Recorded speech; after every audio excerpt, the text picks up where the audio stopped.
대한민국 남자들이 위계 질서를 배우는 곳이 군대였습니다. 그런 때가 있었죠. 지금은 군 문화가 어떤지 모르지만 군에서 고참을는 제대를 하고 나서 만나도 이게 좀 껄끄럽고 어렵습니다. 반면에 쫄병을 만나면, 사회에서 만나면 너무 좋은 거죠. 그러니까 부담 없이 쫄병으로 대우합니다. 유대 사람들, 유다 백성들이 바벨론이 늘 그렇게 무서웠습니다. 왜냐하면 전쟁에서 졌잖아요. 전쟁을 이긴 바벨론이기 때문에, 그리고 나라를 망하게 할 정도로 강했던 나라가 바벨론이었기 때문에 아마 무서웠을 겁니다. 객관적으로도 바벨론이 강대국이었습니다. 모르긴 몰라도 바벨론의 받자만 들어도 막 몸이 떨렸을 정도였을 거라고 생각이 듭니다. 그런 바벨론에 대한 유다 백성에게 지금 그 바벨론에 대한 심판의 말씀입니다. 1절에서 2절 보세요. 여호와께서 이와 같이 말씀하시되 보라, 내가 멸망하는 자의 심령을 부추겨 바벨론을 치고 또 나를 대적하는 자 중에 있는 자를 치되 내가 타국인을 바벨론에 보내어 키질하여 그의 땅을 비게 하리니 재난의 날에 그를 에워싸고 치리로다. 하나님은 바벨론, 너희들이 무서워했던 그 바벨론도 하나님의 손안에 있음을 지금 전하고 있습니다. 바벨론을 멸망시키겠다고 하시는데 그 주체가 명확합니다. 주관자는 하나님입니다. 하나님이 그렇게 하셨다는 겁니다. 하나님이 심령을 부추겨서 바벨론을 치게 하신다고 말씀하고 있습니다. 그러니까 하나님의 계획하심이고 하나님의 계획하심에 따라 지금 차근차근 이루어진다고 말씀하시는 거예요. 구체적으로 어떻게 심판하신다고 했냐 하면 키질하듯이 바벨론을 심판하겠다 해요. 키질, 이 좀 생소한 단어죠. 이게 농사일에 쓰이는 그 키라고 하는 게 있는데요. 쉽게 말해서 키 안에 알곡과 쭉정이를 넣고 이렇게 하늘로 높이 치면 이게 바람에 쭉정이는 날아가고 알곡은 이제 안쪽으로 모여드는 거예요. 그 반복된 작업을 계속 하는 거거든요. 이게 저도 키질을 해봤는데요. 이게 쉽지 않은 일이에요. 근데 키질 안에 있는 모든 것들은 알곡 쭉정이들은요 난리가 나요. 왜냐하면 휘 하면 무거운 건 안쪽으로 들어오고 가벼운 건 바깥쪽으로 나가니까 막 뒤집어진단 말이죠. 그 일들이 지금 바벨론을 그렇게 만든다는 거예요. 우리가 유다 백성들이 자기가 보기에는 자기들을 망하게 한 나라이고 포로로서 와 보니까 지금 나라가 정말 강대한 나라란 말이에요. 그런데 지금 하나님께서는 그 바벨론이 너 키질하듯이 망하게 될 거야 라고 말씀하고 있습니다. 그 심판의 구체적인 모습을 성경은 또 3절 4절에서 이렇게 말씀합니다. 활을 당기는 자를 향하여 갑옷을 입고 일어선 자를 향하여 쏘는 자는 그의 활을 당길 것이라. 그의 장정들을 불쌍히 여기지 말며 그의 군대를 진멸시켜라. 우리가 갈대아 사람의 땅에서 죽임을 당하여 엎드러질 것이요 관통상을 당한 자가 거리에 있으리라. 군대가 진멸할 것이라고 하고요. 갈대아 땅에 전쟁으로 죽은 자가 다친 자가 가득할 것이라고 말씀하고 있습니다. 전쟁으로 죽은 자가 가득할 것이다. 여러분 이런 상황을 좀 생각을 해보면 어디 생각나는 때가 있지 않습니까? 그렇죠. 예루살렘 성전이 망할 때입니다. 성전이 도둑질 당했고요. 예루살렘 중앙에는 바벨론 장군이 서서 떵떵거리고 있습니다. 그렇게 치욕적인 일을 당했습니다. 왕은 두 눈이 뽑혀 바벨론으로 끌려갔고요. 백성들은 다 죽고 왕궁도 불타고 백성들이 살던 집도 불탔습니다. 그 바벨론이 그 꼴이 될 것이다라고 지금 하나님이 말씀하고 있습니다. 바벨론에 있는 백성들, 이 유다 백성들이 바벨론이 그렇게 망한다라는 말씀을 들을 때 그 백성들의 마음은 어땠을까요? 우리를 망하게 했던 그 바벨론을 하나님이 지금 말씀하시기를 야, 내가 그 바벨론 망하게 할 거야. 라고 말씀하는 그 말씀을 들을 때 유다 백성들의 마음은 어땠을까요?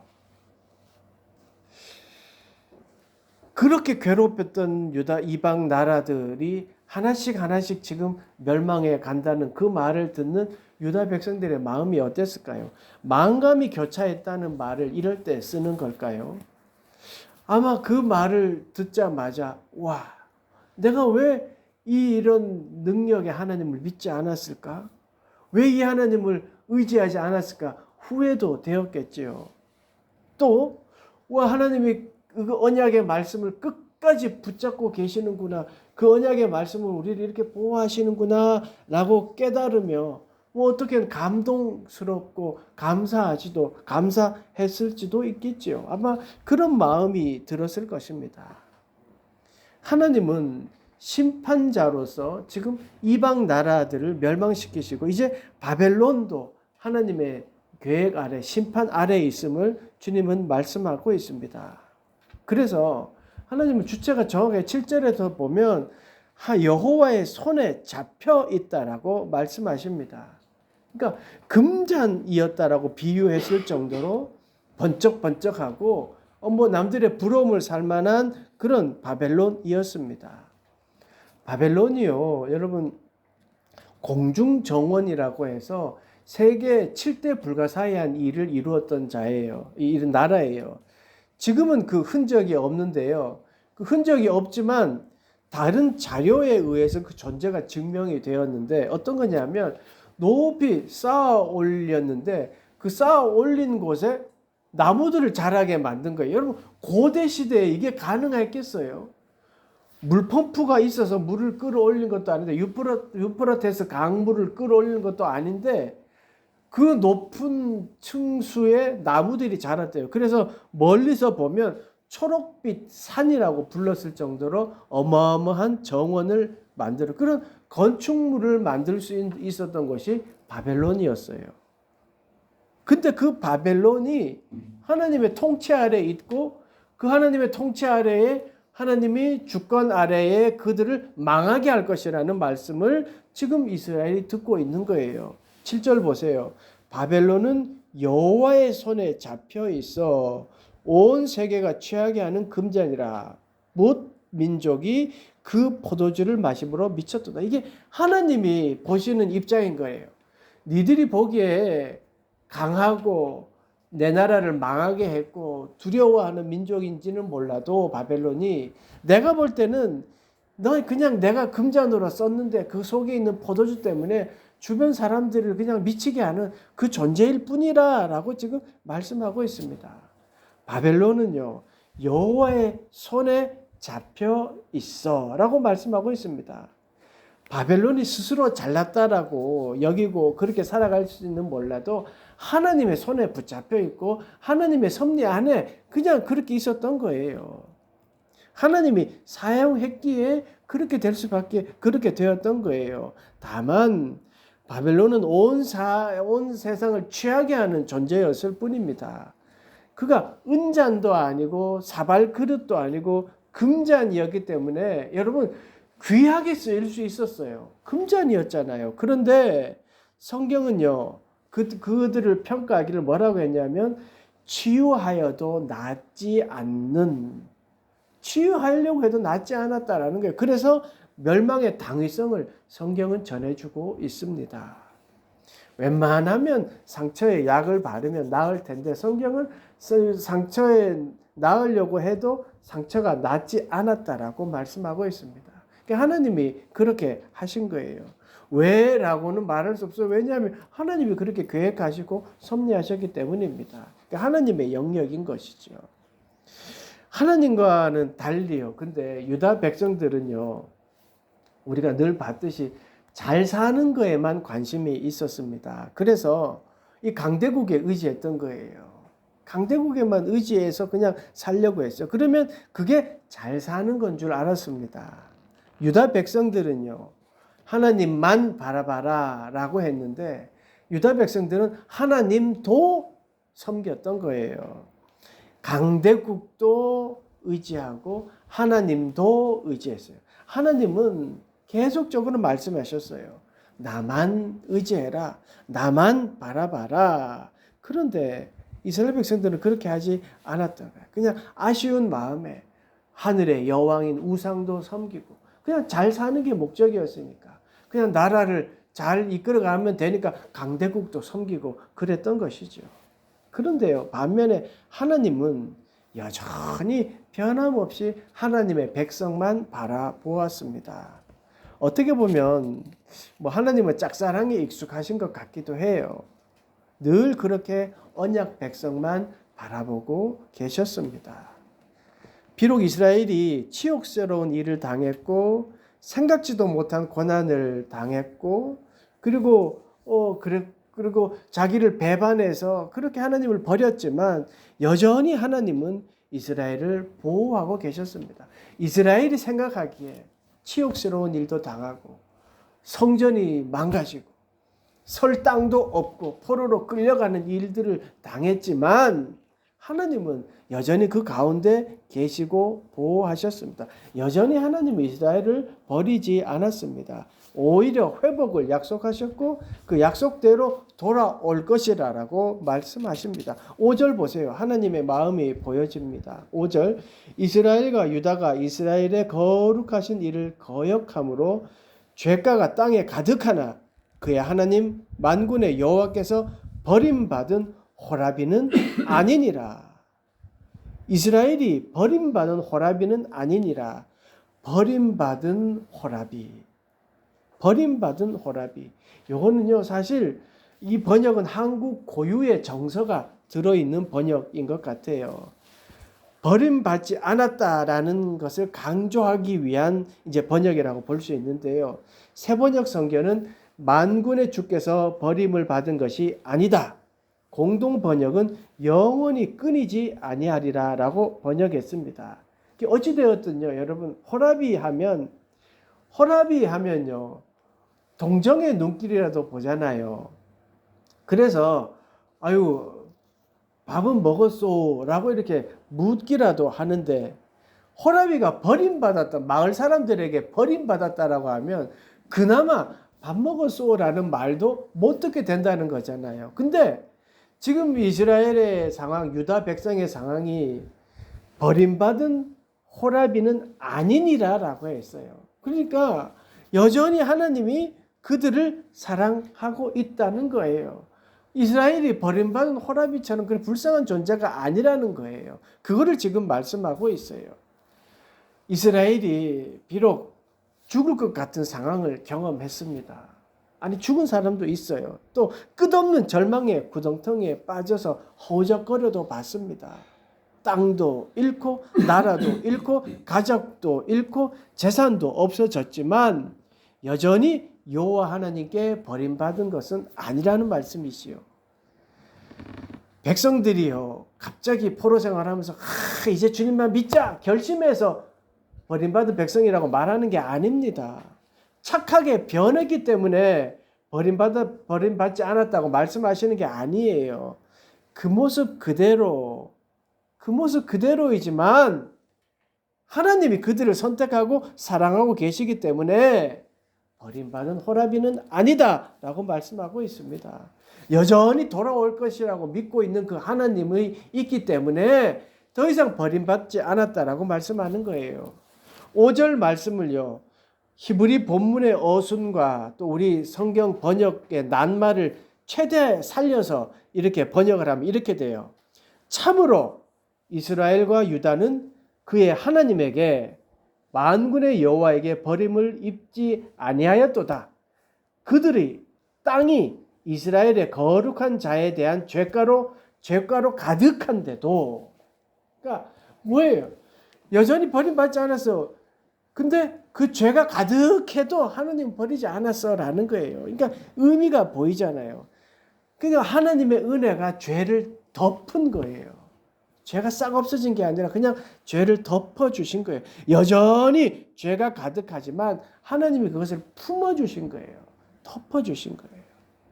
그래서 하나님께 버림받은 것이 하나님이 버린 것이 아니라 품어주신 겁니다. 그 아픈 상처, 그 고통, 배반, 불신까지도 그냥 품어주신 거예요.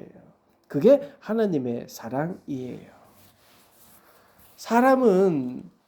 사람들은 왜 지나고 봐야 깨닫게 되는 걸까요? 부모님이 돌아가시고 나야 철이 든다고 하잖아요. 돌아가시고 나야 엄마의 사랑이 그립고 아버지의 소중함이 이제 알아지니까 아마 그런 말들을 하는 것 같습니다. 바벨론이 강하다는 것 누구나 다 알고 있었습니다. 그리고 바벨론을 통해 하나님의 섭리가 있다는 것, 바벨론이 이스라엘을 망하게 할 거야 라는 것은 하나님의 섭리다라고 예레미야를 통해서 늘 알려주셨습니다.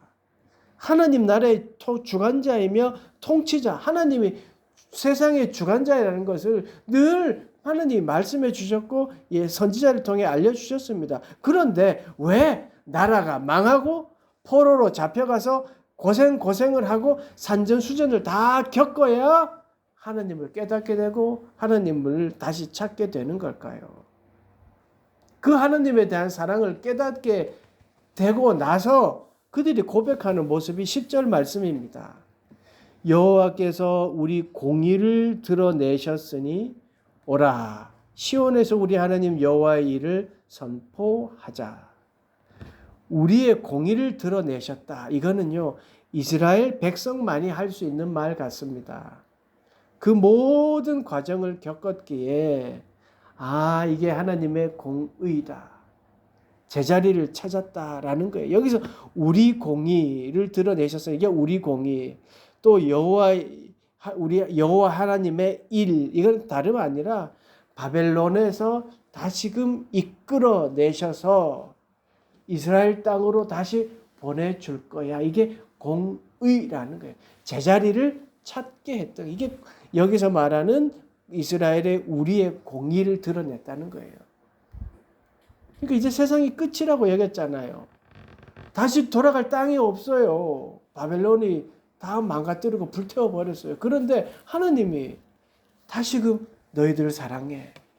바벨론을 망하게 할 거야. 너희는 돌아갈 거야. 라고 말씀하니까 이제서야 그들이 하나님의 공의가 이루어집니다. 라고 고백하고 있습니다. 이스라엘 땅에 다시 돌아갈 그것을 기대하며 이스라엘 사람들은 하나님의 그 구원의 사건을 이제 가서 증거하겠습니다. 라고 고백하고 있는 것이지요. 감격적인 신앙 고백이기도 합니다. 왜냐하면 모든 것을 겪고 그제서야 깨닫고 하나님의 그 일, 공의가 이루어집니다. 우리는 다시금 하나님의 땅으로 시온에 가서 하나님의 이름을 찬양하겠습니다. 고백, 감동적인 표현이고 체험이 된 신앙의 고백이기도 합니다. 그렇게 지나고 봐야 알게 되는 것 같습니다. 나라가 망하고 더 이상 의지할 곳이 없는 처지가 되어 보니까 하나님이 보였습니다. 자신의 생각이 깨어져야 하나님이 보입니다. 자신들이 판단하기에 그렇게 강하고 커 보였던 바벨론이 하나님의 심판 앞에 무너지고 파멸된다고 하니까 하나님의 통치가 믿어졌던 것이지요. 그 사실을 이스라엘 백성들이 이제야 깨달았습니다.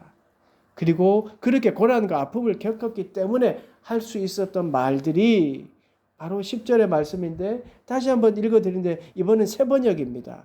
주님께서 우리의 의로움을 밝혀주셨으니 어서 시온으로 가서 우리의 하나님께 하신 일을 선포하자. 포로 생활에서의 현실에서는요, 하나님이 없는 것 같이 느껴지지 않았겠습니까? 그렇게 소중하게 여겼던 성전이 불탔고요. 성전에 그렇게 소중하고 거룩하게 여겼던 성전 안에 있는 기물들이 다 파괴되었고 다 바벨론 군인들이 가져가서 나눠버렸습니다. 포로 생활의 현실 앞에서 하나님이 없는 것처럼 느꼈을 것입니다. 예레미야 선지자가 전하는 그 말이 그냥 아무렇지도 않게 헛것으로 하나님의 말씀으로 들리지 않았었습니다. 여전히 그들은 어찌할 바를 몰라 허둥지둥 했었고 그 땅에서 수모를 겪으면서 살았는데 하나님이 이스라엘을 그냥 내버려 두지 않다라고 말씀하고 있습니다. 이제서야 깨달은 것이지요. 깨달으니까 자신에게 베풀어 주셨던 하나님의 공의가 보인 겁니다. 아, 하나님이면 이런 상황에서도 다시 이스라엘로 돌아가게 하셔서 거기서 성전에서 예배할 수 있게 하시겠구나. 그 사실이 믿어진 겁니다. 그제서야 하나님이 보여지고 하나님이 하나님의 말씀대로 될 것이라는 것이 믿어졌습니다. 시온에서 선포하자 이 고백, 여호와의 일을 선포하자 이 고백, 현재의 말로 다시 바꾼다면 이 말씀 아니겠습니까? 하나님이 역시 우리의 주님이시다. 하나님이 우리를 지켜주셨다. 하나님 우리를 용서해 주셨다. 야, 이제 하나님만 예배하자. 하나님을 의지하자. 이런 고백 아니었겠습니까? 제가 가끔 가요를 즐겨 듣는데요. 김광석 씨의 서른 즈음이라는 곡 중에 가요 가사 중에 이런 게 있어요. 작기만한 내 기억 속에 무엇을 채워 살고 있는지. 뭐 비관적인 시각이긴 하지만 저는 이 가사가요. 작기만한 내 기억 속에 무엇을 채워 살고 있는지. 야, 나는 지금 내 기억과 내 생각 속에 무엇을 채우면서 살고 있나. 하나님을 믿는다고 하는 자로서 나는 지금 생각 속에 무엇을 채우고 살고 있나. 바벨론 포로로 있는 자들, 무너진 성벽을 바라보고 있는 자들이 그 마음속에 무엇을 채우면서 살았을까요? 눈앞에 펼쳐진 일들은 이국 땅에서의 포로 생활이었고요. 성전을 다시 세울 수 있는 힘도 재력도 없는 망한 나라의 백성의 삶이었습니다. 그런데 그때 강하고 강대하다고 여겼던 바벨론을 멸망을 선포하는 여호와 하나님의 말씀을 듣게 됩니다. 아니, 그 하나님을 보았습니다. 그 하나님이 이스라엘은 버림받은 호라비가 아니라고 말씀하십니다. 버림받지 않았다고 말씀하고 있습니다.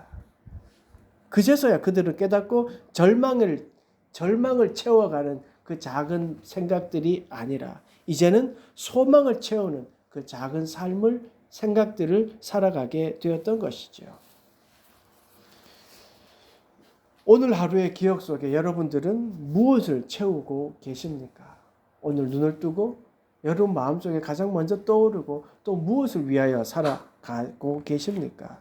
또 무엇을 채우려고 노력하고 살아가고 계십니까? 또 무엇을 채우고 싶습니까? 하루하루 기억 속에 채우는 것이 저는 하나님의 소망이기를 기도하고 축복합니다. 이스라엘 백성들은 현실만 바라봤기 때문에 강대국이 보였고 우상들이 보였습니다. 잘 살면 된다는 목적, 그 생각 때문에요. 그렇지만 하나님은 아닙니다. 하나님만 바라보는 그 생각들, 그 백성들을 원하고 계셨습니다. 그렇다면 우리가 오늘 말씀을 보면서 무엇을 생각해야 되겠습니까? 우리는 현실을 바라보고 두려움 속에 살아가고 있습니까? 아니면 공의를 세워서 제자리로 세우실 그 하나님을 바라보고 기대하며 살아가고 있습니까? 현실을 바라보면 변한 것도 없고 계란으로 바위치기 같아 보이십니까? 아닙니다. 그 속에 하나님의 인도하심이 있습니다. 거대한 벽을 바라보지 마시고 하나님을 보십시오. 물론 거대한 벽이 변하지 않을 것입니다. 그러나 나와 함께 하신 하나님을 바라보십시오. 변함없이 여전히 우리를 사랑하시고 함께 그 벽을 깨려고 하시는 그 주님을 바라보십시오. 여전히 사랑하시며 함께 하겠다고 외치고 계신 그 하나님을 바라보십시오. 하나님은 우리를 내버려 두지 않습니다. 절대 버리지 않는 그 하나님을 바라보시고 믿으십시오. 그러면 이스라엘의 고백처럼 이렇게 고백하게 됩니다. 하나님께서는 우리를 죄에서 풀어주셨다. 오라, 우리 하나님 여호와께서 하신 일을 시온에 가서 이야기하자. 이 공동 번역서의 번역입니다. 이 고백이 우리의 고백이 되기를 원합니다. 여호와께서는 우리를 죄에서 풀어주셨다. 오라, 우리 하나님 야훼께서 하신 일을 시온에 가서 이야기하자. 이 고백이 우리의 고백이 되었으면 좋겠습니다. 힘들죠. 불편하죠. 예배 드리는 모습들. 우리 힘들죠. 그렇지만 이 과정 속에 하나님이 함께 하십니다. 여기에서 주님을 만나고 결국 우리가 하나님이 하신 일들을 결국 함께 이야기하며 기쁨을 나눌 날이 올 것입니다. 그렇게 기대하며 신앙생활하고 또 믿음으로 하나님을 바라보십시오. 하나님은요, 절대 힘든 자들을 내버려 두지 않습니다. 변함없이 하나님은 함께 하셨고 지금도 함께 하셨고 과거에도 함께 하셨으며 미래에도 계속 함께 하실 것입니다. 그분을 믿고 살아가는 한 주간 되시는 여러분 되시기를 간절히 축원합니다. 기도하겠습니다. 하나님, 변함없는 하나님의 사랑을 의지합니다. 환경과 내 생각에 갇혀 내 마음대로 되지 않는다고 하나님을 원망하고 하나님의 사랑을 의심했던 우리의 모습들을 용서해 주시옵소서. 늘 좋은 것으로 이끄시는 하나님을 믿습니다. 어떤 상황에서도 하나님을 의지하는 믿음을 잃지 않도록 도와주시옵소서. 이 시간 우리가 중보합니다. 질병의 고통 속에 있는 모든 이들 속에 하나님 함께하여 주시고 믿음의 의심을 품은 모든 이들에게도 하나님의 한량없는 은혜를 내려 주시옵소서. 우리가 늘 기도하는 자립 청소년들에게 하나님의 은혜를 내려주시고 돕는 손길들을 보내어 주시옵소서. 감사드리며 예수님의 이름으로 기도드리옵나이다. 아멘.